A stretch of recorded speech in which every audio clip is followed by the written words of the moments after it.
মিশাতে লোভিল মিশাতে লোভিল মানবী জানা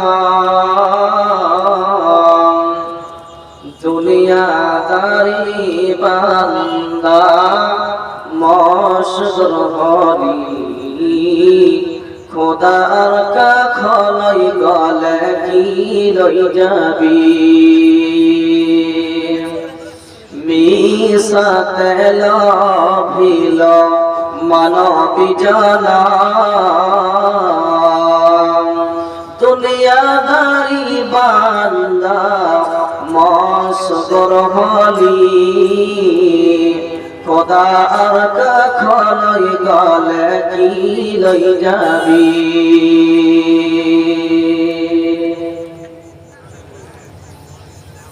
বর বর বতাগি ও খালি বমলা বান্দার জীবন ওইল বহি মলর তোলা হাই হাই বান্দার জীবন ওইল বহি মলর তোলা বর বর ঘর বাড়ি থাকিব পরি আগিলে যে আল্লাহর হুকুম লই যাব ধরি হাই হাই লই যাব ধরি এসা পর বিজনর আসে খুদার হাতে পাহাড় পর্বত উড়ি যাব পাহাড় পর্বত উড়ি যাব আহিব খোদার হুকুম লই যাব ধরি হাই হাই লই যাব ধরি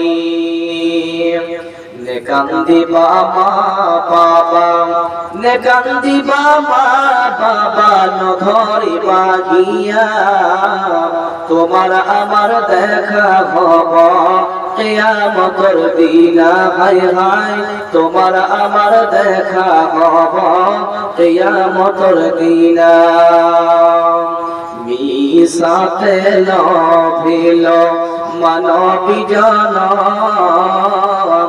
দুনিয়াদারি বান্দা মশগুল হলি খোদার কাখলই গলে কি রই যাবি হাই হাই কি রই যাবি সম্মানিত আজকের এই জলসার যোগ্যতম সভাপতি সাহেব মঞ্চে বসে থাকা উলামায়ে কেরামগণ উপস্থিত সামনে বসে থাকা ছোট বড় ভাই ও বাবাজিরা পর্দার আড়ালে বসে থাকা মা ও খালা প্রশংসা মাত্রই সেই মহান আল্লাহ সুবহানাহু ওয়া তাআলার জন্য শান্তি অবতীর্ণ হোক আমার নবীর প্রতিষ্ঠা করে বলি আমিন আল্লাহুম্মা সাল্লি আলাইহি আল্লাহুম্মা বারিক আলাইহি সম্মানিত উপস্থিতি আজকে আপনাদের সম্মুখে যে বিষয় বা বস্তু নিয়ে আলোচনা করব বা করতে চলেছি সেটা হচ্ছে জাহান্নাম এবং জাহান্নামের ভিতরে কি দেওয়া হবে বিস্তারিত কিছুক্ষণ একটু ধৈর্য সহকারে একটু আলোচনা শুনবেন আল্লাহ আমাদের সঙ্গে কেমন ব্যবহার করবেন জাহান্নামীদের সঙ্গে কেমন ব্যবহার করা হবে এমন কেমন খাদ্য দেওয়া হবে এবং জাহান্নামীদের কি কি শাস্তি দেওয়া হবে আমরা কখনো শুনেছি আজকে বিস্তারিত কিছু একটু তাফসীর সহ আজকে ইনশাআল্লাহ শুনবো যেহেতু আজকে 12টা পেরিয়ে গেছে আল্লাহর জন্য নেকির আশায় উদ্দেশ্যে একটু বসে শুনবো যেহেতু শোনার জন্য আমি বাড়ি ছেড়ে আপনারা বসে আছেন যে আসাম থেকে বক্তা আসবে কিছু শুনবো এবং শুনে সেটা মানার চেষ্টা করব জি ভাই আমরা সকলে অবগত সবাই জানি যে মানুষ একদিন মরবে মরতেই হবে তার বাস্তব একটা উদাহরণ সত্যিকার দেখেন এই যে মঞ্চে বসে আছি তো এই মঞ্চে গত বছর তার আগের বছর এই জায়গাতে জলসা হয়েছিল আমার সঙ্গে মোলাকাত হয়েছিল নাজমুল হক বাংলাদেশের যিনি বক্তা ছিলেন এখানে স্টেজে বক্তার বসার ব্যবস্থা করা হয়েছে ওই বছর ওই জায়গায় ব্যবস্থা করা হয়েছিল আমিও এসেছিলাম ওনার সঙ্গে সাক্ষাৎ হয়েছিল মোলাকাত হয়েছিল তো 3 মাস পরে আমি মালদাতে জালসা করছি, এই বছর মালদাতে জালসা করছি, তখন শুনছি ভাইকে জিজ্ঞাসা করলাম, মালদা এক জায়গায় একটা বাংলাদেশি ভাইয়ের সঙ্গে দেখা হলো, বক্তার সঙ্গে জিজ্ঞাসা করলাম, ভাই নাজমুল আলম ভাইকে চেনেন? বলছে তোমার কাছের লোক, কিছুদিন পূর্বে মারা গেছে। ইন্না লিল্লাহি ওয়া ইন্না ইলাইহি রাজিউন। এখানে বসে জালসা করেছিলাম, আপনারা দেখেছিলেন তো। দেখেন, মানুষের মৃত্যুর কোনো গ্যারান্টি নেই, মৃত্যু একদিন করতেই হবে, সকলে আমরা জানি। সে ব্যক্তি আজকে নেই যে কোরআনের পক্ষে কোরআনের দাওয়াত দিয়েছিলেন, এই মঞ্চে বসেছিলেন। সে মঞ্চ আছে, আমি আছি, কিন্তু তিনি নেই, আমাকে তখন চলে যেতে হবে। আজকে আপনি আছেন, হয়তো গত 2 বছর আগে যারা ছিল এই স্টেজে, আজকে হয়তো আপনারা দেখতে পাচ্ছেন। তো মৃত্যু এরকমই, সবাইকে মৃত্যুবরণ করতে হবে, কি থাকার জন্য আসেনি। যাই হোক, আমরা সকলে অবগত, মানব জীবন বাঁচার জন্য বেঁচে থাকা অবস্থায় যে কর্মটা আমি করব, সেই কর্মটা আল্লাহর দরবারে তুলে ধরা হবে। আমরা খারাপ পথে যদি চলি, খারাপ কাজ যদি করি, সেটাও আল্লাহর দরবারে তুলে ধরা হবে। ফামান ইয়া'মাল মিসকালা যাররাতিন ফামান ইয়া'মাল মিসকালা যাররাতিন খায়রান ইয়ারা। একটা যদি ভালো কাজ করা হয়, ভালো কাজ করা হয়, সেটাও আল্লাহর দরবারে তুলে ধরা হবে। তাহলে আজকে আমরা ভালোটা করব, সেটাও তুলে ধরা হবে। একটা যদি খারাপ কাজ করি, সেটা আল্লাহর দরবারে তুলে ধরা হবে। তো আমরা সকলে অবগত যে ভালো কাজ যদি করতে পারি, ভালো জায়গা থেকে বুঝতে পারবো, আর যদি খারাপ কাজ করি, খারাপ জায়গায় যাবো, জাহান্নামে যেতে হবে। বন্ধুরে আমার, এই জন্যই আল্লাহ সুবহানাহু ওয়া তাআলা সূরা বাকারা থেকে নিয়ে সূরা নাস অবধি সূরাটি আছে। সূরা আপনার নাবার ভিতরে কয়েকটা কথা এখানে বলা আছে। শুধু তাই নয়, সূরাতুল গাশির ভিতরে আল্লাহ সুবহানাহু ওয়া তাআলা তুলে ধরেছেন যে জাহান্নামীদেরকে কেমন করে তাদেরকে ব্যবহার করা হবে। আজকে ধরে নেন, আপনাদের গ্রামে যদি একটা মানুষ চুরি করে নেয়, ডাকাতি করে নিয়েছে, ওকে আপনার এই ঘোড়া মঞ্চে তাকে বিচার করা হবে। আপনি আয়াতের দিকে যখন যাব, উদাহরণ দিয়ে বুঝতে পারবেন। আমার আল্লাহ সুবহানাহু ওয়া তাআলা নবীর মাধ্যম দিয়ে কিয়ামতের কথা আল্লাহ বুঝিয়ে দিচ্ছেন আমার নবীকে। আমার নবীকে বলা হলো, নবী গো,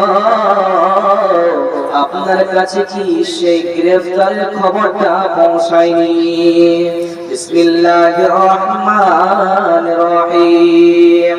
আমার আল্লাহ বলছেন, হাল আতাকা হাদিসুল গাশিয়া। ও নবী গো, আপনার কাছে কি সেই আপনার গ্রেফতারের খবরটা পৌঁছায়নি? উজুহুন ইয়াওমাইযিন খাশিয়া। এটা একটা উদাহরণ দিয়ে ভালো করে শুনবেন। উজুহুন ইয়াওমাইযিন খাশিয়া। ধরেন ইসলাম করে মানুষ, একটা মানুষ এই মসজিদ থেকে মসজিদ থেকে শুরু হয়, মসজিদের পাশে এখানে কারবার আছে মন্ত্রী আপনার আলমগীর আলম। তো ওনার বাড়ি থেকে আপনার গয়না চুরি হয়ে গেছে, আরো কিছু চুরি হয়ে গেছে, টাকা পয়সা ধন দৌলত চুরি হয়ে গেছে। চুরি তো হয়ে গেছে, ধরা তো করবেই, সিডি লাগানো আছে। বন্ধুরে আমার, এত বড় মন্ত্রী বাড়ি থেকে চুরি হয়ে গেছে, খবর পৌঁছে গেল।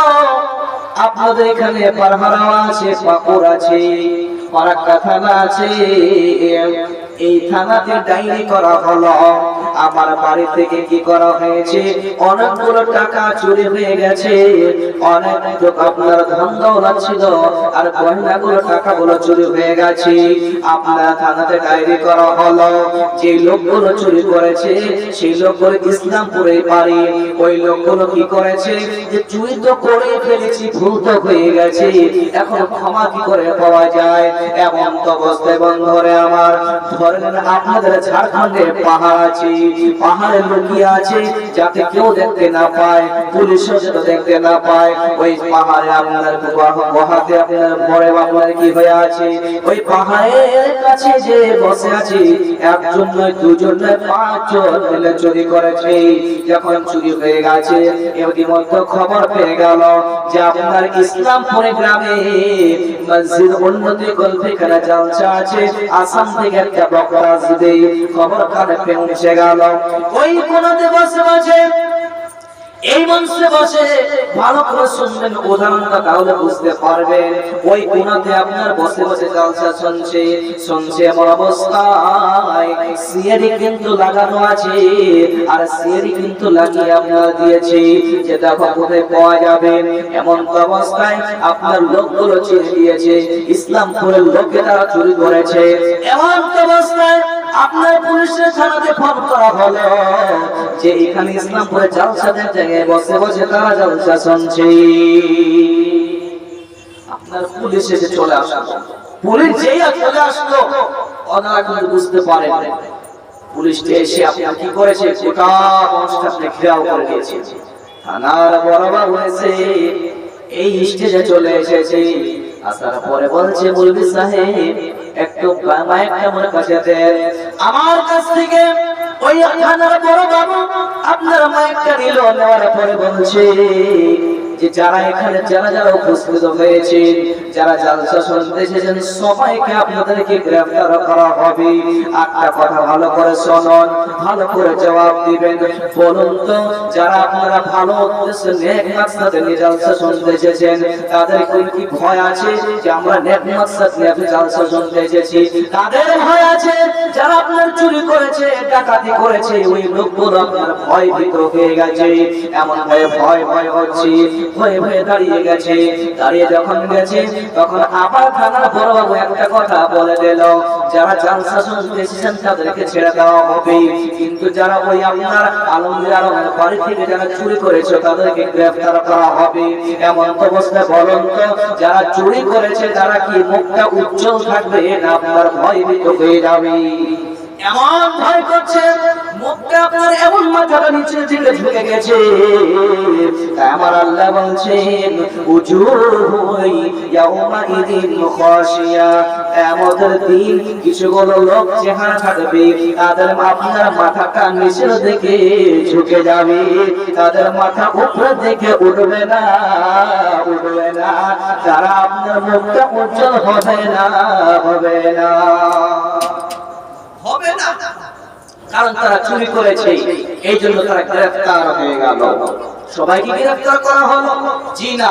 আপনার জালসা শুনতে এসেছেন, আপনারা পার পেয়ে যাবেন, কিন্তু যারা জালসা শুনতে আসেনি, মানে আপনার চুরি করেছে, ডাকাতি করেছে, তাদেরকে গ্রেফতার করা হলো। বন্ধুরে আমার, এই জন্য আমার আল্লাহ বলছেন, উজুহু ইয়াউমাইদিন খাশিয়া। শুধু তাই নয়, আমার আল্লাহ আর পরে আবার বলছেন, আমিনাতুন নাসিফা তাসলা নারান হামিয়া।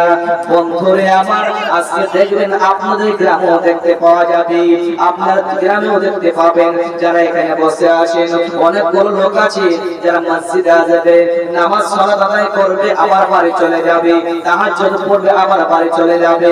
এমন ইবাদত যদি করা হয়, তবু আমার আল্লাহ বলছেন তারা জাহান্নামে চলে যাবে।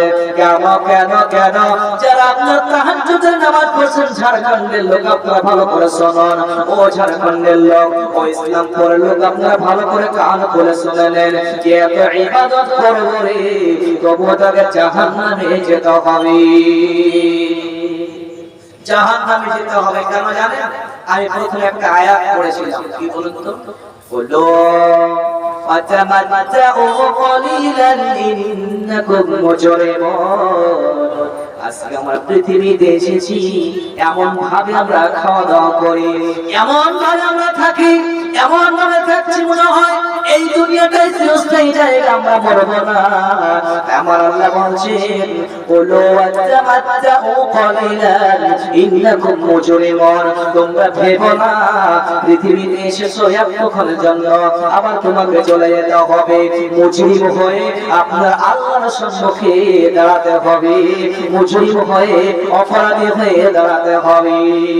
বন্ধুরে আমার আল্লাহ বলছেন আমিলাতুন নাসিবা তাসলা নারান হামিয়া। এমন এমন আমল করবে, এমন এমন ইবাদত করবে, তবুও তাকে জাহান্নামে চলে যেতে হবে। আচ্ছা বলুন তো, আপনারা যারা এখানে যারা এসেছেন, অনেক লোক আছেন যারা তাহাজ্জুদ পূজারী আছেন, যারা তাহাজ্জুদের নামাজ পড়েন, 5 ওয়াক্ত সালাত আদায় করেন। এই মসজিদে, আপনার জুম্মা মসজিদ, এই মসজিদে, ওয়াক্ফিয়া মসজিদে সবাই আপনারা সালাত আদায় করেন। কিছু মানুষ আছেন, সবাই কি ভালোটা করছে? সবাই বলতেন কিছু মানুষ আছে যারা তাহাজ্জুদের নামাজে পড়ে, আল্লাহ আরামকৃত ঘুমকে হারাম করে তারা তাহাজ্জুদের নামাজে পড়ে। যেমন রাসূল সাল্লাল্লাহু আলাইহি সাল্লামের জামানায় ছোট্ট একটা ঘটনা আপনার জন্য তুলে ধরি। আল্লাহ রাসূলের জামানায় একটা লোক এত ইবাদত করেছে, এত ইবাদত করেছে, করতে করতে করতে করতে যত যাবতীয় ইবাদত সব ইবাদত করেছে। কি করেছে জানেন? বন্ধুরে আমার কেমন ইবাদত করেছে শুনুন, তাহলে আপনি নিজের সঙ্গে বুঝতে পারেন, বানাতে পারবেন ওই লোকটি কেমন ইবাদত করেছে। 5 ওয়াক্ত সালাত আদায় করেছে। শুধু তাই নয়, আপনার এই পবিত্র কোরআন যে আছে, এই কোরআনটা আপনার 1 পারা নয়, 2 পারা নয়, 3 পারা নয়, প্রতিদিন 5 পারা 10 পারা করে তিলাওয়াত করেছে।